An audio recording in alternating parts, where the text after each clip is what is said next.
హల్లెలూయా. ఎంతమంది ఈరోజు సంతోషంగా ఉన్నారు? ఉపవాస ప్రార్థన చేశారు కదా, దేవుడు విజయం ఇచ్చిందని చెప్పి ఎంతమంది నమ్ముతున్నారు? దేవుడు కార్యం చేసిన ఎంతమంది నమ్ముతున్నారు? నేనే అలసిపోలే ఉపవాస ప్రార్థన వల్ల నాకు ఇంకా ఎనర్జీ ఉంది అన్న వాళ్ళు ఎంతమంది? ప్రతి నెల ఇట్లా పెట్టుకుందాం అని చెప్పేసి అన్న వాళ్ళు ఎంతమంది? హల్లెలూయా. సరే, ఎంతమంది వచ్చినా సరే మనం ఈ ఉపవాస ప్రార్థనలు ఖచ్చితంగా కొనసాగిస్తూనే ఉండాలి కదా. మరి దేవుడు వాక్యం ద్వారా మాట్లాడుతూ ఉన్నాడు. చూడండి, ఆ కాలంలో ఇజ్రాయెల్ ప్రజలు చాలా తక్కువ సరిగ్గా వినండి. ఆ కాలంలో ఇజ్రాయెల్ ప్రజలు ఐగుప్తీల కింద, ఐగుప్తు రాజు కింద, ఫరో రాజు కింద బానిసలుగా ఉన్నారు.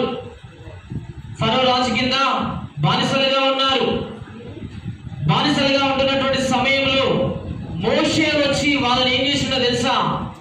ఆ ఫరో రాజు చేతుల నుంచి తీసుకొని ప్రయాణమే వెళ్తా ఉన్నాడు. హల్లెలూయా.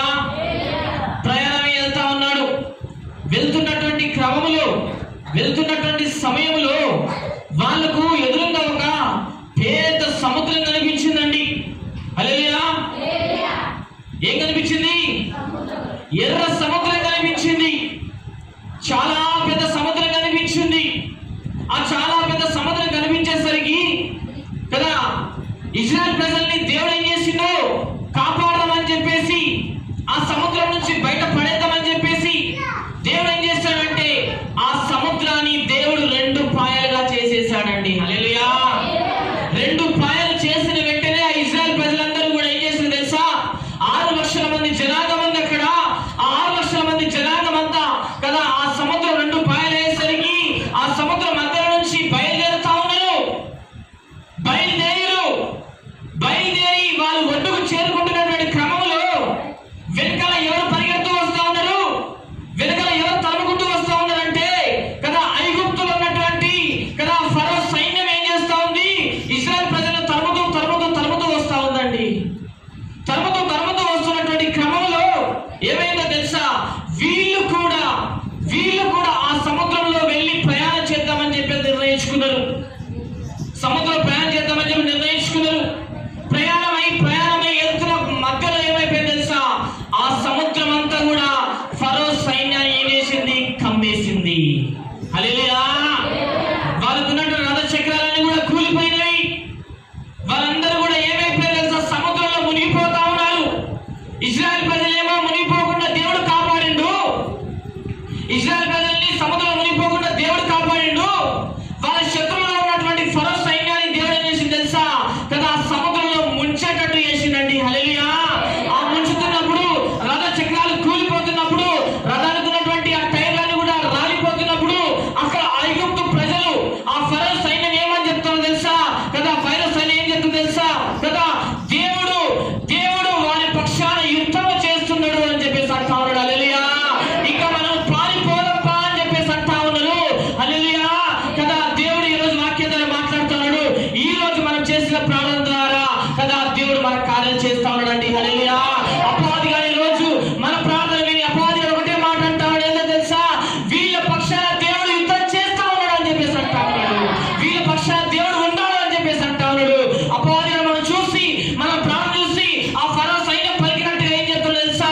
ఇక్కడ నుంచి మనము కూడా పారిపోదప్పా అని చెప్పేసి అంటా ఉన్నాడు. హల్లెలూయా. మనం చేసిన ప్రార్థన ద్వారా ఈ రోజు ఎవరు పారిపోయారు చెప్పాలి? మనం చేసిన ప్రార్థన ద్వారా ఎవరు పారిపోయారు? ఈ రోజు సైతాను పారిపోయిందండి. అంటే ఈ ఉపవాస ప్రార్థనకి ఏమి ఇచ్చిన దేవుడు? మనకు విజయం ఇచ్చేసిండు. హల్లెలూయా. ఎవరు మన పక్షాన యుద్ధం చేస్తున్నారు తెలుసా? దేవుడే మన పక్షాన యుద్ధం చేస్తున్నాడండి. ఆ రోజు ఫరో సైన్యం ఇజ్రాయెల్ ప్రజలను చూసి ఏమంటున్నారు? వాళ్ళ పక్షాన దేవుడు యుద్ధం చేస్తున్నాడు. ఈ రోజు ఫరో సైన్యం లాంటి అపవాదిగాడు ఒకటే మాట మాట్లాడుతున్నాడు. ఏంటో తెలుసా? ఈ బిడ్డల పక్షాన దేవుడు యుద్ధం చేస్తున్నాడు కాబట్టి మనము పారిపోదప్పా అని చెప్పేసి అంటా ఉన్నారు. హల్లెలూయా. ఇక్కడ చేసినటువంటి ప్రార్థనకి ఎవరు పారిపోయారు? ఇక్కడ నుంచి వాడు ఏదో చేద్దాం అనుకున్నాడు. వాడు ఏదో నాశనం చేద్దాం అనుకున్నాడు. వాడు ఎవరినో చంపడం అనుకున్నాడు. ఎవరిక్కడ మరణగడం తెచ్చిపెడదాం అనుకున్నాడు. ఎవరి కుటుంబంలో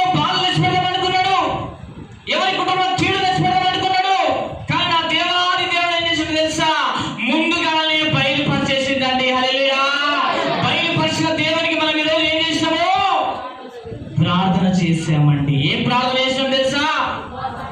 ఉపవాస ప్రార్థన. ఉపవాస ప్రార్థన చేస్తే ఏమైతుంది? సంఖ్యలన్నీ కూడా తెగిపోతా ఉంటాయి. అపవాది గారు ఏం చేస్తా ఉంటాడు? కట్లు వేస్తా ఉంటాడు. నార్మల్ ప్రార్థన అవి తెగవు. నార్మల్ ప్రార్థనకు ఆ కట్లు విడిపోవు. ఆ కట్లు విడిపోవాలంటే ఏ ప్రార్థన కావాలి? ఉపవాస ప్రార్థన కావాలి. ఎంతమంది చేస్తున్నామని కాదు. ఈరోజు ఇంతమంది వచ్చినట్టే గ్రేట్. ధన్యులు మీరందరూ ఈరోజు. ధన్యులు ఈరోజు మీరందరూ. ఎందుకు తెలుసా? ఉపవాసం అంటే మనం ఈరోజు ఎవరికి కాలు పట్టుకున్నాము? దేవుని కాలు పట్టుకున్నాం. కాబట్టి దేవుడు ఈరోజు ఏమి ఇచ్చిన మనకు? విజయం. యేసు ఉన్న వారికి ఎల్లప్పుడూ విజయం. యేసు ఉన్న వారికి ఎల్లప్పుడూ విజయమే. జయం జయం జయం జయం. హోసన్నా హల్లెలూయా. జయం జయం జయం జయం. హోసన్నా హల్లెలూయా. యేసునందు ఉన్న వారికి ఎల్లప్పుడూ విజయమే. యేసునందు ఉన్న వారికి ఎల్లప్పుడూ విజయమే. హల్లెలూయా. ఈరోజు మనకేమొచ్చింది? విజయం. ఈరోజు మనకేమొచ్చింది? విజయం. ఈరోజు మనకేమొచ్చింది? విజయం. ఎవరిచ్చాడు ఆ విజయం అంటే? నువ్వు నేను ఆరాధిస్తున్నటువంటి దేవుడు ఈరోజు మనకు విజయం ఇచ్చాడండి. రాబోతున్న శోధనలు తొలగించి విజయం ఇచ్చాడు. రాబోతున్న మరణాలను తొలగించి విజయం ఇచ్చాడు. రాబోతున్నటువంటి సమస్యలు తొలగించి మనకి ఏమి ఇచ్చాడు? ఈరోజు విజయం ఇచ్చిండు. ఎందుకో తెలుసా? ఈరోజు మనం ఆయన మాట విన్నాము. ఎవరి మాట విన్నాము? యేసయ్య మాట విన్నాము. ఉపవాసం నుండి ప్రార్థన చేయండి బిడ్డ అని చెప్పేసి ఆయన చెప్పిన మాట మనం ఈరోజు ఏం చేసినాము? విన్నాము. విన్నటువంటి మాట కదా మనం పాటించినాము. మనకి ఈరోజు దేవుడు ఏం చేసిండు? విజయం. ఎంతమంది నమ్ముతున్న విజయం వచ్చిందని చెప్పేసి? మా శోధన కొట్టివేయబడింది. మరణగండం పోయింది. దేవుడు కార్యం చేసిండు. హల్లెలూయా. దేవుడు ఏం చేసిండు? కార్యం చేసిండండి. అపవాది గారు చూసి ఈరోజు మనల్ని చూసి ఏమంటారు తెలుసా? మనం పారిపోదాము. వాడు అనే మాట ఏంటి? మనము పారిపోదాము. అక్కడ ఫరో సైన్యం చూసి ఏమంటుంది? ఇశ్రాయేలు ప్రజలు చూసి ఏమంటుంది కదా? అరే వీళ్ళు సముద్రం నుంచి వెళ్ళిపోయిరా, మనల్ని మీ సముద్రంలో మన సైన్యాన్ని ఏం చేసిండు? దేవుడు ముంచేసిండు. వాళ్ళనేమో ఇశ్రాయేలు ప్రజలనేమో గమనించండి. ఇశ్రాయేలు ప్రజలనేమో సముద్రం 2 పాయలు చేసి కాపాడితే 2 పాయలుగా అయినటువంటి సముద్రాన్ని మళ్ళా కమ్మేసి దేవుడు ఏం చేసిండు? వాళ్ళని చంపేసిండు. శత్రువులు ఏం చేసిండు? దేవుడు చంపేస్తే గడ్డ మీదటువంటి శత్రువులు చూసి అనుకుంటా ఉన్నారు. గడ్డ మీద ఉన్న ఫరో సైన్యం చూసి అనుకుంటా ఉంది. చూస్తుంది కదా, కళ్ళారా చూస్తుంది కదా. చూసి అంటా ఉంది, ఓ నాయనోయ్ వీళ్ళ దేవుడు గొప్ప దేవుడులా ఉన్నాడు రా. ఏం చేసిండు దేవుడు? వీళ్ళ పక్షాన్ని యుద్ధం చేస్తున్నాడు. ఇక్కడ నుంచి మనం ఏం చేయాలి? పారిపోవాలి.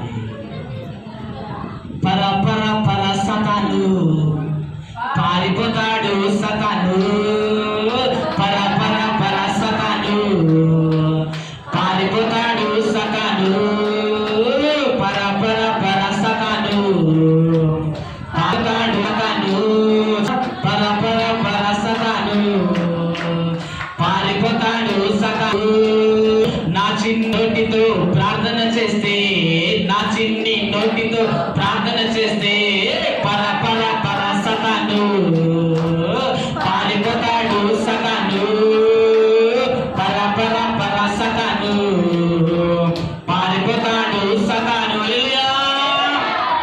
దేవుని మన చిన్నవాళ్ళ కదా, చిన్ననాడు ప్రార్థన చేసినవా చేయలేమా? సైతానుడు పాల్పోయినా పాల్పోలేడా? యేసు నామమున ఈ ప్రాంతంలో ఆవరించిన దురాత్మ దుష్ట సైతానులన్నీ యేసు నామమున పారిపోయినాయి. ఇక్కడ ఏమొచ్చింది? దేవుని వెలుగు వచ్చింది. ఈ ప్రాంతానికి విజయం వచ్చింది. హల్లెలూయా. సంతోషమే. హల్లెలూయా. యేసయ్య మా ప్రభువు విజయాన్ని ఇచ్చినవు తండ్రి. ఫరో సైన్యం ఏ విధంగా అయితే పారిపోయిందో, ఫరో సైతాన్ ఈ రోజు ఈ ప్రాంతం ఈ పొలిమేర నుంచి ఏమైపోయింది? పారిపోయింది.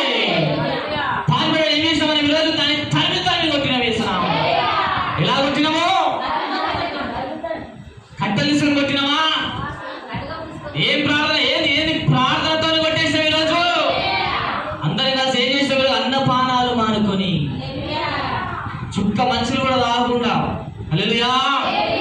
నాకు తెలిసి ఇక్కడ ఉన్న 80% మంది ఉపవాసం ఉండవచ్చు. అలాగే చేతులు ఎప్పుడు ఒకసారి 80%, వెరీ గుడ్ కదా. మరి ఇంతమంది ప్రార్థన చేస్తే మరి దేవుడు విజయం ఇయ్యడా కదా. ఇంతమంది ప్రార్థన చేస్తే దేవుడు విజయం ఇస్తే మరి సంఘం అంతా ప్రార్థన చేస్తే ఇంకెంత విజయం వస్తుందండి కదా. సంఘం అంతా ప్రార్థన ఇంకెంత విజయం వస్తుంది. దేవుడు ఖచ్చితంగా ఇంకా ముందు కార్యాలు చేయబోతా ఉన్నాడు.